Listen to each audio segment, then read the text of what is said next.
Welcome to Good Night, Good Day as we wrap up on an inspiring note together as part of the positive difference wherever we go and whatever we do. Wishing you friendly skies wherever you go, and if the skies are stormy right now, praying for hope and for the grace to persevere, trusting that with God's help, you will make it through the rain to sunshine and rainbows for His glory and the glory of His Son, Jesus Christ. In Mark 4, verses 36 to 41, Jesus was with His disciples in a boat and peacefully sleeping when a bad storm came. The apostles freaked out and quickly woke up Jesus, asking, "Do you not care that we are perishing?" Jesus rebuked the wind and said to the sea, "Quiet! Be still." The wind ceased, and there was great calm. Then Jesus asked His disciples, "Why are you terrified? Do you not yet have faith?" And they were filled with great awe and said to one another, "Who then is this whom even wind and sea obey?" Can you think of a storm in your life God helped you through and the role other people played to help, to still the wind? How did this enhance your faith, your resilience when future life storms came, your sensitivity to others' needs when their storms came? In the footnotes of the Bible verse we just referenced, it was noted that when Jesus was depicted as exercising power over wind and sea, to the Christian community this event was seen as a sign, a symbol of Jesus' saving presence amid persecutions. In life, storms aren't necessarily only something we hear about in the weather forecasts or watch happen in the nature around us.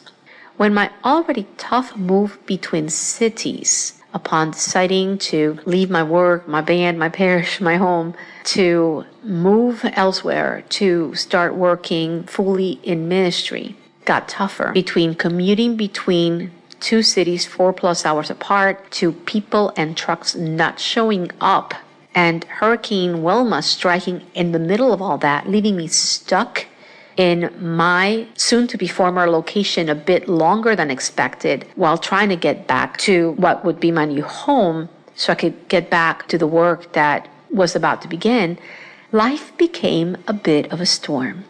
Then, just as I started to grow weary, I got a call from the city to which I was about to move, a call that turned into this discovery of an unexpected, newly found friend, and many lively, long conversations as each night we shared our days and respective quote-unquote storm experiences in our lives between coats, among other things. Sometimes, and most surprisingly to me, for hours. It was funny how that friendly voice on the phone and the joy of knowing I'd found a friend at the time I needed a friend most and had actually been praying to find made such a difference. Even if this person wasn't there physically, simply having someone there to listen attentively with genuine interest in what was going on, in helping, in supporting, someone to share with, and help keep my focus on cheerier things than logistical moving nightmares, helped me get my second wind long enough for more help to appear. And boy, did it appear. And at the end, I felt more like I was heading home to a place where I now knew I had a friend waiting than being uprooted somewhere where I might be feeling displaced or alone. Another neat thing was how so much of that help amazingly came from complete strangers. My Hindu neighbor, Mrs. Shaw, God bless her, with constant, genuine, motherly concern, encouragement, and hugs. Neighbors seeking support and advice on their journeys to help keep me focused on helping others.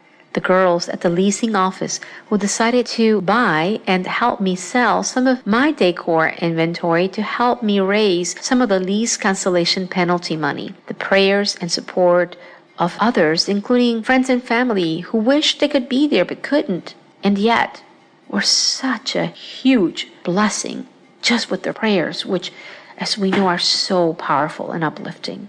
And then there was a family, a single mom, and 3 of her daughters who had recently moved to my apartment complex with nothing, having a hard time starting over despite the mom working 2 jobs.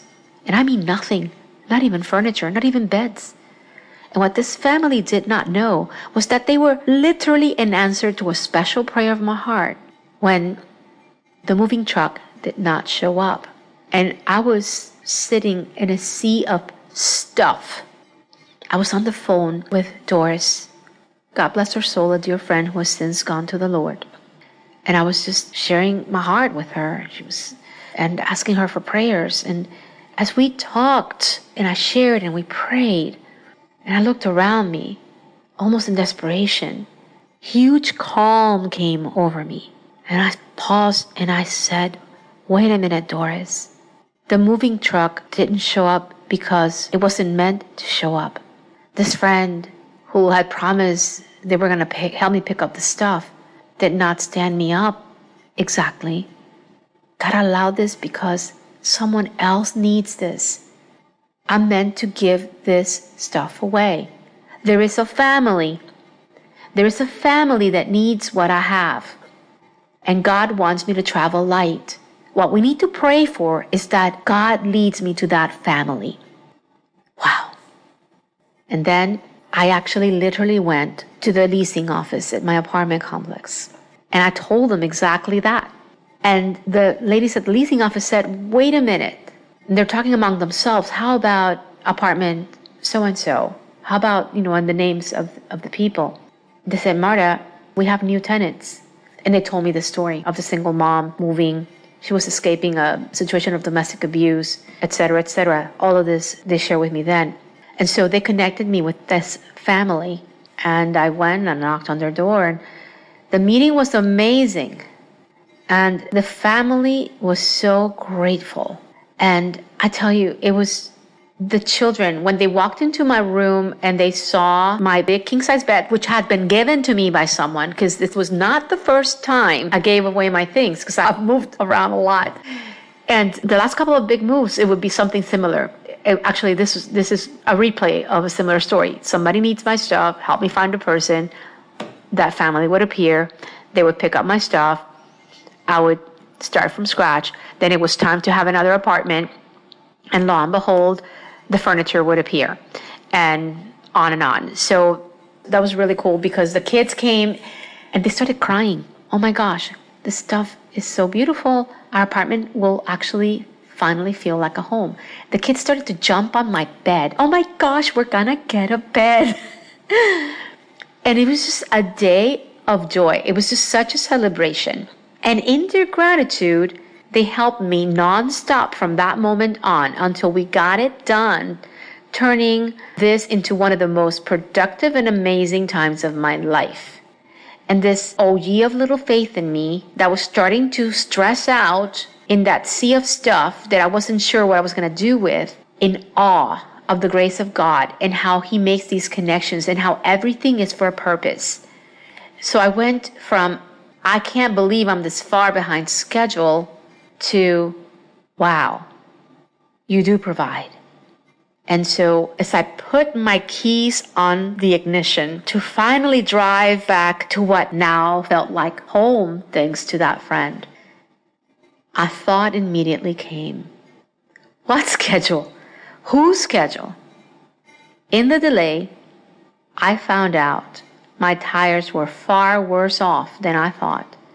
And my mechanic located 4 great used tires for a third of what I was looking at paying. Exactly the amount the office discounted off my penalty in lieu of a return deposit, exactly to the penny.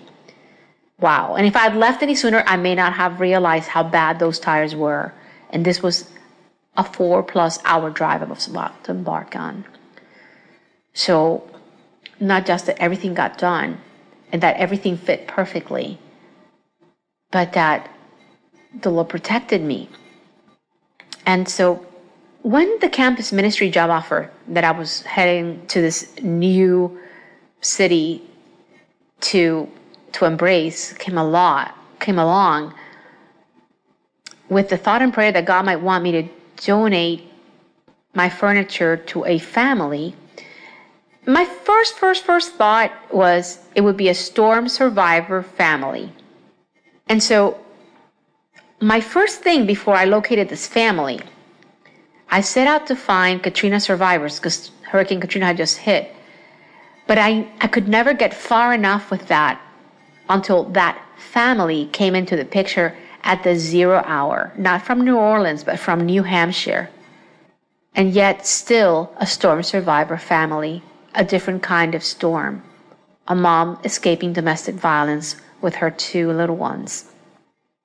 And so as I shared these thoughts with the mom, and we talked about how true this was, interestingly, as we were cleaning up, one of the kids' friends found 2 quarters within a few feet from each other.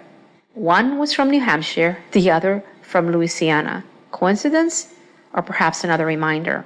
And it was a chance to talk about God, and that was such a blessing to this woman. Life storms can be special opportunities to make Christ and His love come alive and tangible to each other. And when we do this with full trust in Him and an open heart, our faith increases as we stand reminded that faith is only faith after it's tested.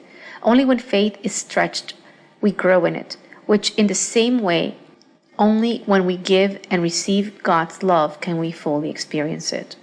Often that's how God prepares and equips us to serve and be served. So maybe this was the preamble that He wanted for my new season of service.